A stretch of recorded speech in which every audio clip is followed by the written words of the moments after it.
Hello, my dear students. Myself Ashish and your well-known channel, that is Study Bright. In this video, I'm going to tell you what you do and what you don't do in the examination. मतलब do and don'ts. In any examination, especially in this month, in some maximum colleges and schools, the pre-board examinations are going on, and board examination is in the month of February. तो आपको board examination या किसी भी examination में क्या करना चाहिए और क्या नहीं करना चाहिए, that I'm going to tell you in this video.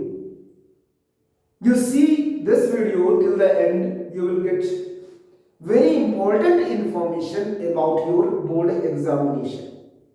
बहुत जरूरी चीजें होती हैं जो बच्चे नहीं करते हैं या जो बच्चे जबरदस्ती कर देते हैं, उसमें मार्क्स भी कम होते हैं और काफी सारी परेशानियां भी होती हैं. तो क्या करना चाहिए, क्या नहीं करना चाहिए, और ये प्रैक्टिकली आप लोग भी समझेंगे. आप लोगों के साथ भी हुआ होगा कभी ना कभी, प्रैक्टिकली भी समझेंगे. तो हम पॉइंट वाइज इसको बताना जा रहे हैं जो कि आप लोग समझिए, प्रैक्टिकली इसको अपने अंदर लाइए कि हाँ ये कभी किसी के साथ भी हो सकता है. तो बोर्ड एग्जामिनेशन या कोई भी एग्जामिनेशन, चाहे वो एनुअल हो, हाफ ईयरली हो, यूनिट टेस्ट हो, कॉम्पिटिटिव एग्जामिनेशन हो, this is for every student, for every candidate, those are going to appear for any examination. So this is a Study Bright channel. As you can see here, I have the points. सबसे पहले आप लोगों को लगता होगा कि जब आप एग्जामिनेशन के लिए घर से बाहर निकलते हैं तो कोई लोग बाइक से जाते हैं, कोई साइकिल से जाते हैं, कोई वॉकिंग करते जाते हैं जिनका घर पास में होता है, या कोई बस या ट्रेन से भी जाते हैं. तो जो बच्चे जैसे class up to class 12 specially, वो बाइक से भी आते हैं, साइकिल से भी आते हैं, वॉकिंग करके भी आते हैं. लेकिन कभी कभी क्या होता है, कभी कभी अपने पेरेंट्स के साथ भी आते हैं, कार से आते हैं, या थोड़ा सा दूर है तो बस से भी चले जाते हैं. तो क्या होता है कि जब बच्चे एग्जामिनेशन होता है, एक तो उसका प्रेशर होता है एग्जामिनेशन का, और दूसरा ये कि जब हम घर से निकलते हैं तो कोई प्रॉब्लम हो सकती है. जैसे मान लीजिए आप चले बाइक से, बाइक पंचर हो गई, साइकिल की टायर की हवा निकल गई, बस नहीं मिल रही है, या ट्रैफिक जाम है, या कोई भी प्रॉब्लम हो सकती है.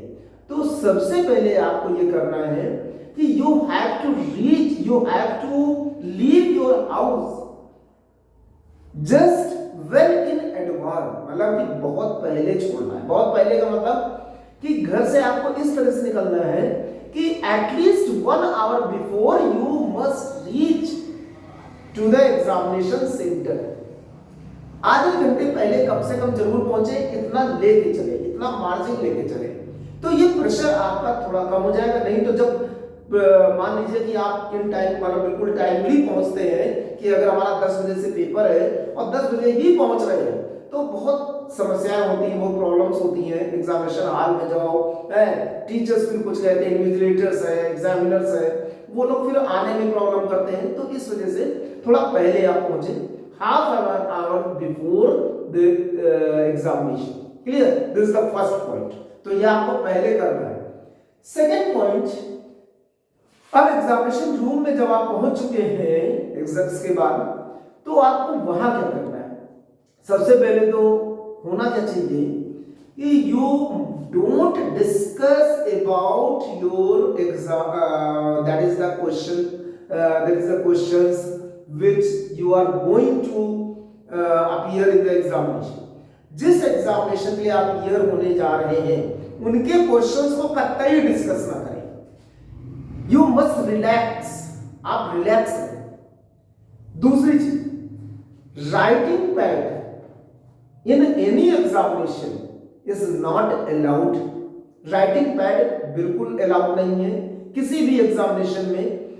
ये होम एग्जामिनेशन जो होते हैं उसमें तो अलाउड हो भी सकता है छोटे बच्चों के लिए, बट जो क्लास 9 ऑनवर्ड्स हैं या कॉलेज स्टूडेंट्स हैं या कम्पिटिटिव एग्जामिनेशन जहाँ हो रहा है, नो राइटिंग पैड अलाउड, कोई राइटिंग पैड अलाउड है ही नहीं। ठीक है, आपको कॉपी मिलेगी, उसी को आपको डेस्क पे रखना है, मेज टेबल पे रखना है, लिखना है।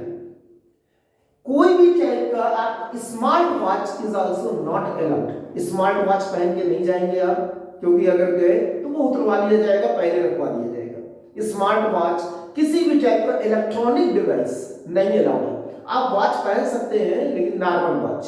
ठीक है, तीसरी चीज ये आपका जो बॉक्स लेके जाते हैं वो ओपेक नहीं होना चाहिए। There should be the transparent, मतलब दिखाई दे उसमें जो आप पेंसिल, पेन, स्केल और अदर थिंग्स जो भी आप रखते हैं वो ट्रांसपेरेंट होना चाहिए, ओपेक नहीं होना चाहिए। क्योंकि ओपेक बॉक्स में हम चिप्स भी ला सकते हैं या कोई भी चीज, तो इन्विजिलेटर्स नहीं देख पाते हैं तो उसमें प्रॉब्लम भी आ सकते हैं। तो opaque box is not allowed, only transparent box is allowed. तो ये तो आपको एग्जामिनेशन सेंटर पे क्या ले जाना है क्या नहीं ले जाना है, ये चीज। दूसरी, किसी भी टाइप की इलेक्ट्रॉनिक डिवाइस अलाउड नहीं है। Only in case of ISC students, जो आईएससी स्टूडेंट्स हैं यानी क्लास 12 में आईसीएससी बोर्ड को देने जा रहे हैं, only calculator is allowed. ISC students को, ये आप ध्यान रखिएगा, ये और किसी बोर्ड में नहीं है, ओनली इन सीआईएससी बोर्ड। तो कैलकुलेटर इंटरमीडिएट में अलाउड है, मतलब क्लास 12 वालों के लिए, वो भी physics, chemistry, mathematics and computer, इन सब सब्जेक्ट्स में अलाउड है, अदर सब्जेक्ट्स में नहीं अलाउड है।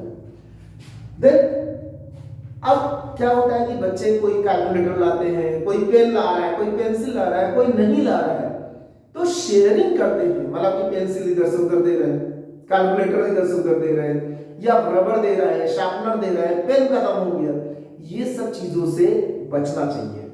You have to avoid these things. Sharing is not allowed. किसी भी बच्चे का, मतलब कि पेन, रबर, मतलब कैलकुलेटर आईएससी बोर्ड में ये सब अलाउड नहीं है, मतलब कि हम एक के दूसरे को दें, अपने फ्रेंड्स को दें, that is not allowed at any cost, sharing. Then writing on question paper, generally हम लोग देखते हैं जनरली कि बच्चे क्या करते हैं, पेपर मिलने पे जैसे ही वो क्वेश्चन पेपर पे ही लिखना शुरू कर देते हैं। This is not allowed. क्यों? क्योंकि ये चीटिंग मानी जाती है कि हम लिख रहे हैं, इसको हम किसी को भी पास कर सकते हैं, दूसरे को पास कर सकते हैं लिख करके, और उसका पेपर हम ले सकते हैं। तो that is not allowed at any cost. Writing on question paper, हमको टिक मार्क भी, इवन हमको सिंगल पॉइंट भी उस पर नहीं डालना है, कुछ भी नहीं करना है। Question paper as it is होना चाहिए, उस पर कोई चीज का आप मार्क नहीं कर सकते हैं। This is the rule of any examination. Then अब जो बात आती है कि और रिलैक्स होने के लिए क्या होना पड़ता है, कि मतलब कि हमारा पेपर अच्छा हुआ है कि नहीं, क्या हुआ है। तो डिस्कशन, हम ये कहते हैं कि इसमें डिस्कशन आप ना करें एग्जामिनेशन से पहले और एग्जामिनेशन के बाद। Before the examination, after the examination, मतलब लोग जैसे ही हॉल से बाहर निकलते हैं एग्जामिनेशन हॉल से, डिस्कशन करना शुरू करते हैं कि अरे ये अच्छा ये क्वेश्चन, अच्छा ये क्वेश्चन, उसके बाद पता चलता है कि वो क्वेश्चन गलत हो गया, उसमें डिप्रेशन में आ जाते हैं। जैसे हमको लगा कि नहीं, हम तो 95 मार्क्स का करके आए हैं, तो 95 मार्क्स होते होते वो 75 हो जाता है, 65 हो जाता है। क्यों? क्योंकि कुछ क्वेश्चंस कुछ बता रहे हैं, अब वो गलत है कि सही है, दैट इज ना हम जानते हैं ना और किसी को मालूम है। वो कुछ और लोग आंसर बता रहे हैं, कुछ और लोग आंसर बता रहे हैं, तो वो सब चीजें क्या कंफ्यूजन में डालती हैं, तो बच्चे इसमें डिप्रेशन में जाते हैं। तो इसलिए आप अगले पेपर की तैयारी करें, ना कि जो हो चुका है, क्योंकि उससे यू कैन नॉट चेंज। जब कॉपी जमा हो जाती है तो you can not change the answer. तो जस्ट यू रिलैक्स, कुछ और बातें करिए, but don't discuss about the question paper. Okay, so these are the some important things that I want to share with you, क्योंकि ये बच्चे करते हैं, इसको आप देखिए जरूर, और टाइम टू टाइम एग्जामिनेशन, हर एग्जामिनेशन के पहले इस वीडियो को देखिए। Thank you, all the best.